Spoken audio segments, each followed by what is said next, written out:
Hi friends, welcome to గీతిక పిల్ల vlogs. ఈరోజు నేను చేసేది బీట్రూట్ చపాతి. ఎలా చేస్తానో చూద్దాం.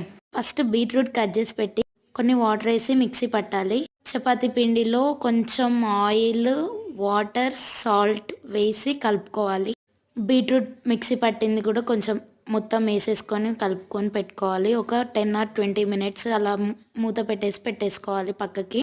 పిండి వేసుకుంటూ నొక్కుకోవాలి. చపాతీ పిండి రౌండ్గా చేసుకొని ప్యాన్ హీట్ ఎక్కాక చపాతీ వేసుకోవాలి. చపాతీ మీద కంపల్సరీ ఆయిల్ పోసుకోవాలి, ఎందుకంటే బీట్రూట్ మనం వేయించాం కాబట్టి.